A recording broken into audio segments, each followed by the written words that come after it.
رکھتا ہوں وہ بالکل واضح سی ہے کہ مدارس کے اندر جو ہے وہ نیا تعلیمی سال جو ہے وہ شروع ہو چکا ہے، اور آپ بھی جانتے ہیں کہ عام جو چھوٹے مدارس ہیں ان میں جو ہے وہ میٹرک کو جو ہے وہ اہمیت کے ساتھ، خاص اہمیت کے ساتھ جو ہے وہ شامل کیا گیا، یعنی 9th اور 10th،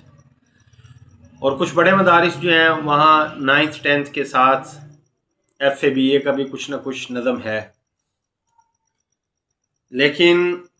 افسوس کی بات یہ ہے کہ اب جو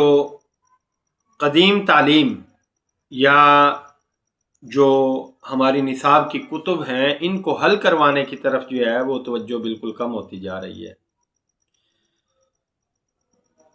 آج ہی ہم مولانا استاد محترم مفتی عبدالعظیم صاحب سے بات ہوئی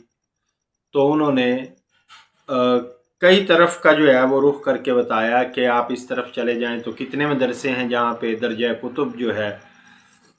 اس میں پڑھائی ہے، اور پھر اس طرف ملتان روڈ پہ ملتان کی طرف کا بتایا کہ اس روڈ کے اوپر کہاں تک جو ہے وہ جا رہی ہے جگہ، اور مدارس کتنے ہیں اور کیا کہاں تک ہے، کتنے درجے ہیں۔ پھر ادھر ٹاؤن شپ کی طرف ٹھوکر سے، اور پھر اس کے ساتھ ہی جو ہے وہ دیگر جگہ زیر بحث آئی کہ کہاں پہ کیا ہو رہا ہے، اور ساتھ انہوں نے اس چیز کا اظہار بھی کیا کہ آج مدارس کے اندر جو ہے وہ کتابوں کو حل کروانے کی طرف جو ہے وہ توجہ خاصی کم ہو گئی ہے۔ اور ایک افسوس کی بات یہ کہ اگرچہ وہ لطیفہ ہے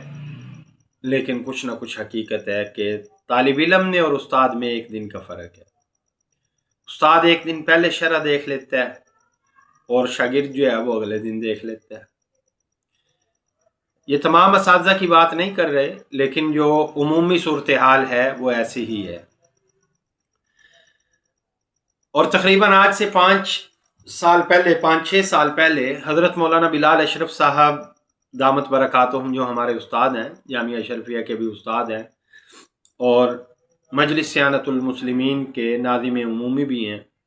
انہوں نے ایک پوسٹ کی تھی اور اس میں لکھا تھا کہ ایک دن آئے گا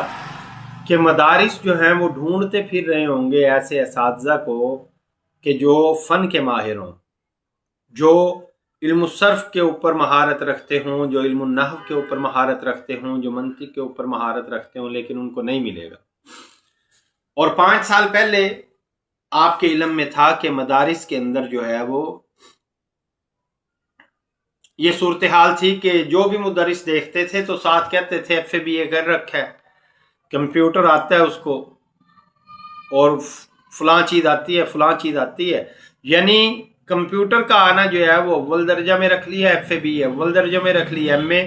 جو ہے وہ اول درجہ میں رکھ لی، اور جو درسی کتابیں تھیں ان کو دوم درجے پہ رکھا۔ ایسے مدرسین رکھے گئے، اور یہ 5-6 سال کے اندر ہی جو ہے وہ ایک خاص تبدیلی نظر آ رہی ہے کہ اب طلباء جو ہیں وہ ان سے بات کر لی جائے تو وہ تعجب کے ساتھ دیکھتے ہیں کہ ترکیب بھی کوئی چیز ہوتی ہے۔ کیا چیز ہے ترکیب؟ منطق کیا ہے؟ کچھ نہیں جی، ہم نے تو تحصیل المنطق سے تیاری کر کے جو ہے وہ قطبی کا پیپر دے دیے۔ مرکات پڑھی ہے، کیا ہے جی، ہم نے تو تحصیل المنطق کی تیاری کر کے مرکات کے پیپر دے دیے۔ جو حالات چل رہے ہیں ان حالات میں جو علمی افسردگی اور پسماندگی اور جو صورتحال چل رہی ہے، ایسی صورتحال میں ہم یہ سوچ نہیں سکتے کہ ہمارے بڑوں نے اس علم کے لیے کتنے بڑے بڑے سفر کیے۔ ایک شہر سے دوسرے شہر یہ تو کوئی سفر ہی نہیں، ایک ملک سے دوسرے ملک ان کے نزدیک یہ بھی کوئی سفر نہیں تھا۔ بر اعظم کے بر اعظم جو ہے وہ گزار کے آگے نکل گئے علم کے حصول کے لیے۔ اور آج ہماری صورتحال آپ کے سامنے ہے۔